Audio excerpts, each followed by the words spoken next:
There's no feeling more intense than starting over. If you deleted your homework the day before it was due, as I have, or if you left your wallet at home and you have to go back after spending an hour in the commute. If you won some money at the casino and then put all your winnings on red but it came up black. If you got your best shirt dry cleaned before a wedding and then immediately dropped food on it.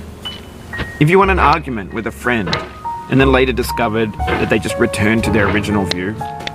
Starting over is harder than starting up. If you're not ready for that, like if you've already had a bad day, then what you're about to go through might be too much. Feel free to go away and come back. I'll be here. Alright, thanks for coming with me on this trip. I'll understand if you have to take a break at any point. Just find a safe place to stop and quit the game. And don't worry, I'll save your progress, always, even your mistakes. This game is a homage to a free game that came out in 2002, titled Sexy Hiking. The author of that game was Jazzuo, a mysterious Czech designer who was known at the time as the father of B games. And B games are rough assemblages of found objects. Designers slap them together very quickly and freely, and they're often too rough and unfriendly to gain much of a following. They're built more for the joy of building them than as polished products. In a certain way, Sexy Hiking is the perfect embodiment of a B game.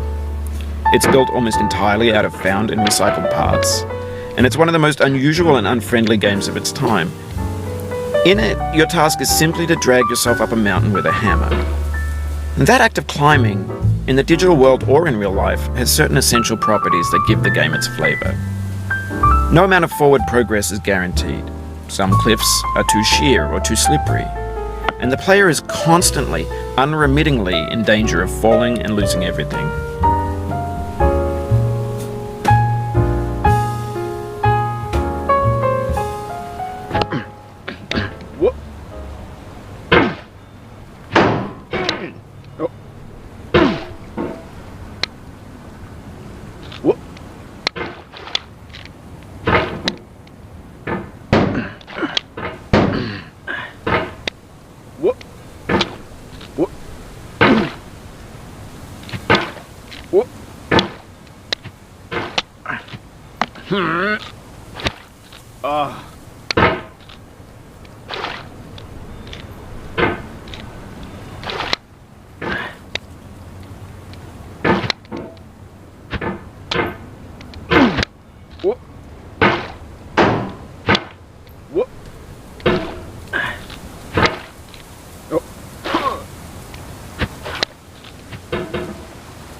Anyway, when you start sexy hiking, you're standing next to this dead tree that blocks the way to the entire rest of the game.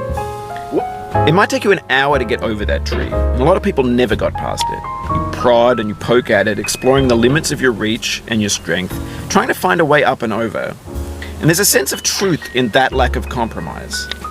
Most obstacles in video game worlds are fake. You can be completely confident in your ability to get through them once you have the correct method or the correct equipment or just by spending enough time. In that sense, every pixelated obstacle in sexy hiking is real.